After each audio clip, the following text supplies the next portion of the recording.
تازہ رپورٹوں کے مطابق جبکہ ان خبروں کو کوئی بھی نہیں دکھا رہا ہے، جو بڑی ہی افسوسناک بات ہے، فلسطین کی خبریں ترکی و دیگر ذرائع سے پہنچتی ہیں اور اس کو شائع بھی نہیں کیا جاتا۔ ابھی ایک دن قبل ہی کی یہ خبر ہے کہ ہم نے اپنی ڈیلی ویڈیو نیوز میں بھی آپ تک پہنچانے کی کوشش کی تھی کہ مسجد اقصیٰ کے خلاف صہیونی ریاست کی جاری سازشوں میں ایک نئی اور خطرناک سازش کا انکشاف کیا گیا ہے، جس میں بتایا گیا ہے کہ صہیونی ریاست مسجد اقصیٰ کے وسط میں مذہبی اشتعال انگیزی کا مظاہرہ کرتے ہوئے ایک معبد کے قیام کی تیاری کر رہی ہے، اپنی عبادت خانے کی۔ مرکزی اطلاعات فلسطین کے مطابق القدس امور کے فلسطینی تجزیہ نگار جمال عمرو نے بتایا ہے کہ مسجد اقصیٰ کا باب الرحم اس وقت صہیونی ریاست کے آہنی قبضے میں ہے۔ ہم ایک بڑے سانحے کی طرف بڑھ رہے ہیں۔ وہ سانحہ مسجد اقصیٰ کے وسط میں یعنی کہ بیچ میں یہودی معبد کے قیام کی سازش ہے جو چلائی جا رہی ہے۔ صہیونی ریاست نے اس معبد کے لیے باب الرحم کا ہی نام تجویز کیا ہے۔ جمال عمرو کا یہ بھی کہنا تھا کہ ہم چاہیں نہ چاہیں مگر صہیونی ریاست باب الرحم کو نیا باب مغاربہ بنانا چاہتا ہے۔ مسجد اقصیٰ کے اندرونی حصے اور باب الرحم کے باہر 12,000 میٹر کا رقبہ قبضے میں لے لیا گیا ہے۔ اس جگہ سے گزرنے والے کسی بھی فلسطینی کو حراست میں لے لیا جاتا ہے اور اس پر ظلم کیا جاتا ہے۔ جمال عمرو کا کہنا تھا کہ صہیونی دشمن نے اپنے ناپاک قدم قبلہ اول کے اندر رکھ دیے ہیں۔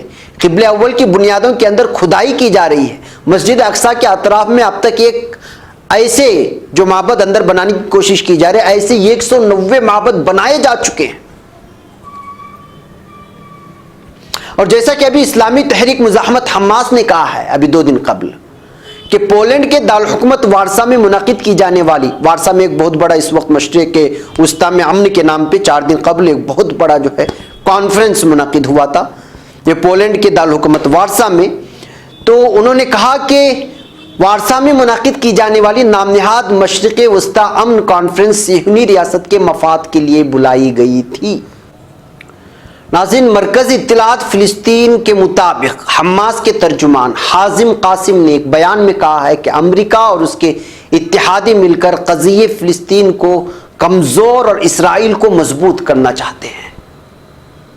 ان کا کہنا تھا کہ پولینڈ میں منعقد کی جانے والے عالمی کانفرنس کا مقصد اسرائیلی دشمن کو تحفظ فراہم کرنا تھا۔ حماس کے ترجمان کا یہ بھی کہنا تھا کہ وارسا کانفرنس میں ایران کو دنیا کے لیے سب سے بڑے خطرے کے طور پر پیش کیا گیا مگر حقیقی خطرہ اسرائیل کو تحفظ فراہم کرنے کی کوشش کی گئی۔ ان کا کہنا تھا کہ مشرق وسطی میں اسرائیل کو تحفظ دینے اور ایران کا تعاقب بڑھنے سے خطے میں مزید انتشار پیدا ہوگا۔ وارسا کانفرنس کے ذریعے دنیا کو حقیقی خطرے کے حوالے سے گمراہ کرنے کی مذموم کوشش کرتے ہوئے صہیونی ریاست کو تحفظ دلانے کی کوشش کی گئی تھی، جس میں اکثر ممالک عرب ممالک شامل تھے۔ جی ہاں ناظرین، ایک طرف یہ چالیں چلی جا رہی ہیں عالم بھر میں۔ اسرائیل کا وزیر اعظم خبیث بنجمن نیتنیاہو گھوم گھوم کر ماحول بنا رہا ہے تو امریکہ اس کا بھرپور ساتھ دے رہا ہے۔ اور کس طرح امریکہ کے دونوں پارٹیوں کے لیڈران نے الہان پر حملہ کیا، زبانی حملہ کیا اور معافی مانگنے پر مجبور کیا گیا، یہ میں آپ کو بریک سے پہلے بتا چکا ہوں۔ الہان عمر نے اسرائیل کی مخالفت پر پہلی مرتبہ معافی نہیں مانگی تھی۔ گزشتہ ماہ انہوں نے کہا تھا کہ اسرائیل نے دنیا کو ہپنوٹائز کر رکھا ہے۔ ہپنوٹائز کے لفظ پر انہیں معافی مانگنا پڑی کیونکہ نازی جرمنی میں یہودیوں کے لیے یہ لفظ استعمال کیا جاتا تھا، یا بلکہ اب بھی ہوتا ہے۔ تاہم سب سے زیادہ دلچسپ معافی کیون میکارتھی کی تھی، جو اب صہیونیت مخالفت پر مسلمان خواتین ارکان کانگریس کو دھمکی دے رہی ہیں۔ کیون میکارتھی نے گزشتہ برس لکھا تھا کہ ارب پتی یہودی امریکہ کے انتخابات خریدنے کی کوشش کر رہے ہیں۔ اس بات پر انہیں زبردست دباؤ کا سامنا کرنا پڑا۔ الہان کی جانب سے دولت استعمال کر کے سیاستدانوں کی وفاداری اسرائیل کے لیے خریدنے کے الزام پر ایپیک نے کوئی وضاحت نہیں کی، جس کمپنی کا میں نے آپ کو تذکرہ کیا، بلکہ اس نے کہا کہ اسے اپنے اس کردار پر فخر ہے۔ امریکی دارالحکومت میں ایپیک ایک ایسا واحد گروپ نہیں جو اسرائیل کے حق میں موقف اپنانے کے لیے امریکی سیاستدانوں کو رقوم دیتا ہے، ان کو خریدتا ہے، بلکہ ایسی کئی گروپس ہیں. اگر آپ چلے جائیں گوگل میں اور وہاں پر آپ لکھیں کہ جو ہے اسرائیل کمپنیز ان دی امریکہ، تو وہ ساری کی ساری چیزیں آپ لوگوں کی کتنی کمپنیاں ہیں، کس کس فیلڈ میں کام کرتی ہیں، ساری کی ساری ڈیٹیلز آپ لوگوں کے سامنے آ جائیں گی.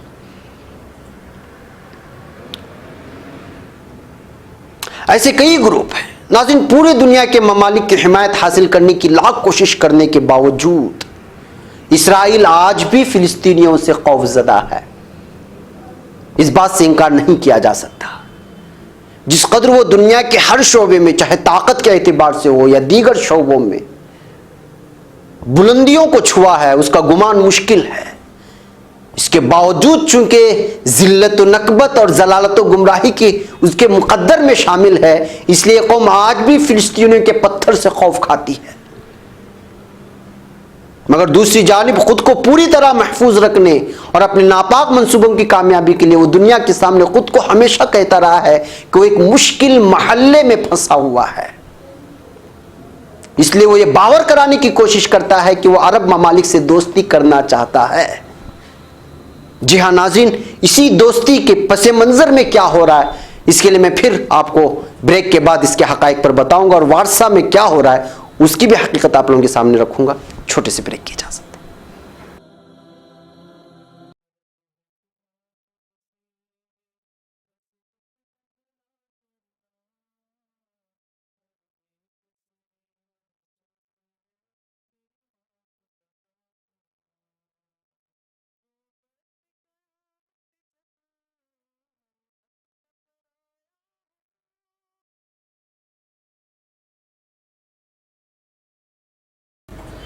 ناظرین، استقبال ہے سیدھی بات کی انوکھی محفل میں.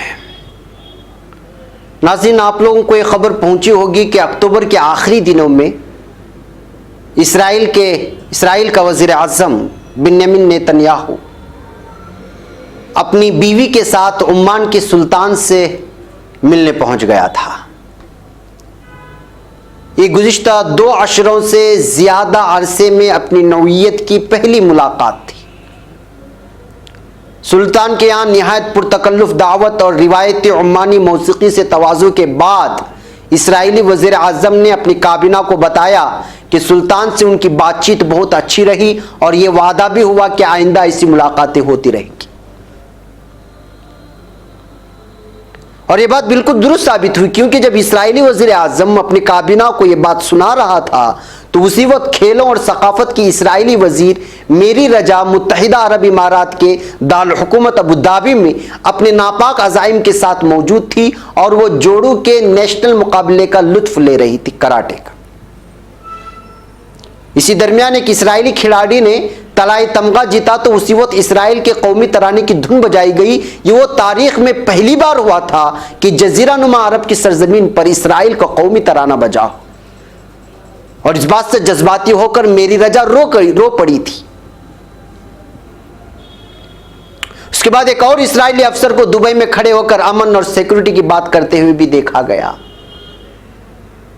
خلیجی ریاستوں کے ساتھ اسرائیلی روابط کا یہ سلسلہ جاری ہے، اور اس وقت اسرائیل کے وزیر ٹرانسپورٹ عمان کے صدر مقام مسقط میں ہیں، جہاں اسرائیل اور عرب ممالک کے درمیان ریلوے لائن بچھانے کی بات کر رہے ہیں.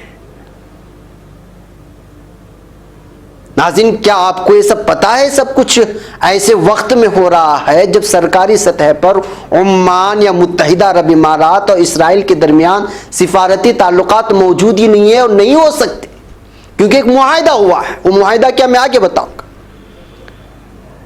خلیجی ریاستوں اور اسرائیل کے درمیان بڑھتے ہوئے رابطوں، نئے اتحادیوں اور صدر ٹرمپ کے اس وعدے کے بعد کہ وہ اسرائیل عرب تنازع کو ختم کرنے کے لیے اس صدی کا سب سے بڑا معاہدہ کرانے کا منصوبہ رکھتے ہیں، فلسطینیوں کی فکر مندی میں بہت ہی زیادہ اضافہ ہو گیا ہے. فلسطینیوں کو خطرہ ہے کہ ٹرمپ انتظامیہ ان پر دباؤ بڑھانے کے لیے سعودی عرب، متحدہ عرب امارات اور دیگر علاقائی ریاستوں کی جانب دیکھ رہی ہے. اور یہ امریکی انتظامیہ فلسطینیوں کو ایک ایسے امن معاہدے پر مجبوراً رضامند کرانے کی کوشش کر رہی ہے جس سے ان کے دیرینہ مطالبات پورے نہیں ہوتے. تنظیم آزاد فلسطین یعنی یلوو کی سینئر اہلکار حنان اشراوی کہتی ہیں کہ اسرائیل کو خطے میں اس طرح ایک معمول کا ملک بنانے کی کوشش جس میں اسرائیل فلسطینیوں کے ساتھ تعلقات معمول پر نہیں لاتا اور ایک قابض طاقت بنا رہتا ہے، اپنے مقاصد کے خلاف جائے گی اور یہ خطرناک بھی ہے۔ حنان اشراوی کے خیال میں حالیہ عرصے میں جو کچھ ہو رہا ہے اس سے اس امن معاہدے کو خطرہ لاحق ہو گیا ہے جس پر عرب ممالک یعنی عرب لیگ کے 22 ارکان نے سن 2000 میں دستخط کیے تھے۔ اس معاہدے کے مطابق اسرائیل کو صرف اس صورت میں عرب ممالک کے ساتھ معمول کے سفارتی تعلقات پر اتفاق ہوا تھا جب وہ ان عرب علاقوں سے مکمل انخلا کرے جو اس نے 1967 جنگ میں چھین کر اپنے زیر قبضہ کر لیے تھے۔ چونکہ یہ معاہدہ بنا ہوا ہے اس لیے سفارتی تعلقات نہیں توڑ سکتا، لیکن دوستی کے آڑ میں عرب ممالک کو قریب کرنے کی کوشش کر رہا ہے۔ یہی وجہ ہے ناظرین کہ ابھی پولینڈ شہر کے وارسا میں عرب حکمرانوں میں امن کے نام پر اسرائیلی وزیر اعظم کے بیچ سارے کے سارے عرب ممالک کے حکمران نظر آئے، الا ماشاءاللہ ایران نے اس کو خود سے دور رکھا۔ بظاہر امن کے نام پر یہ اصل میں یہودیہ اور اسرائیل عرب ممالک سے قریب ہو رہا ہے اپنے ان ناپاک مقاصد کو پورا کرنے کے لیے۔ اور جب یہ فوٹوز عام ہوئے جس کی تنقید عام مسلمانوں میں ہو رہی ہے، عرب ممالک کے بھی وہ مسلمان جو نہیں چاہتے کہ اسرائیل سے دوستی ہو اور اسرائیل کی بربریت سے جو واقف ہیں، وہ باقاعدہ تنقید کا نشانہ بنا رہے ہیں، الا ماشاءاللہ ممالک میں عرب ممالک۔ اور آپ لوگوں کو معلوم ہونا چاہیے کہ 4 دن قبل یہ امن کی میٹنگ جب وہاں پر وارسا میں منعقد ہو رہی تھی اور بھاشن دے رہے تھے سب کے سب، ٹھیک اسی موقع پر غزہ میں رات کے مظاہروں میں اسرائیلی فوج فائرنگ کر رہی تھی اور ابھی 1 دن قبل وہاں پر 30 فلسطینیوں کو زخمی بھی کر دیا ان لوگوں نے۔ بہرکیف ناظرین، جو کچھ ہو رہا ہے وہ پوری پلاننگ کے ساتھ ہو رہا ہے، پورے منصوبے کے ساتھ ہو رہا ہے کہ ایران کو مشرق وسطیٰ کے لیے خطرہ قرار دے کر تمام عرب ممالک سے اسرائیل دوستی کے نام پر استعمال کرنے کی کوشش کی جا رہی ہے اور ہر دن فلسطینیوں کی جان بھی لے رہا ہے۔ اب بتائیے کہ عربوں کا اسرائیل سے گلے لگنا کس کام کا اور کس کے لیے گلے لگایا جا رہا ہے؟ جی ہاں ناظرین، یہ باتیں ہم لوگوں کے سامنے نہیں آ رہی ہیں جو اندرونی باتیں، بلکہ آنی چاہیے۔ اسی لیے سیدھی بات نے چاہا کہ وہ خبریں جو دنیا نہیں دکھاتی اس کو تفصیلات کے ساتھ آپ لوگوں کے سامنے لایا جائے اور دکھایا جائے کہ ایک مسلم خاتون ایک ٹویٹ کرتی ہے پاکستان کی، وہ بھی کانگریس بڑی رکن جو سیاستدان میں شامل ہوتی ہے، تو اس کو کس طرح سے اسرائیل کے خریدے گئے امریکی سیاستدان چاہے وہ حکومت میں ہو یا اپوزیشن میں کس طرح سچ بولنے پر معافی مانگنے پر مجبور کیا جاتا ہے، تو پھر یہ سارا کا سارا امریکہ کا پورا ڈھونگ رچایا جا رہا ہے امن کے نام پر، اور اندر ہی اندر کچھ اور ہی کھچڑی پک رہی ہے جو پورے کے پورے عرب ممالک کو ڈرا دھمکا کر اسرائیل اپنے قبضے میں کرنا چاہتا ہے۔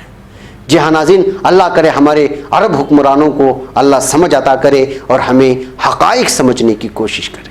جی ہاں ناظرین، اسی کے ساتھ میں آج کی سیدھی بات میں آپ لوگوں سے رخصتی چاہتا ہوں اور آپ لوگوں سے درخواست کرتا ہوں کہ جن لوگوں نے ہمارے چینل کو سبسکرائب نہیں کیا ہے وہ سبسکرائب کریں اور ہماری ان ویڈیوز کو دوسروں تک پہنچانے میں ہماری مدد کریں۔ السلام علیکم ورحمۃ اللہ وبرکاتہ۔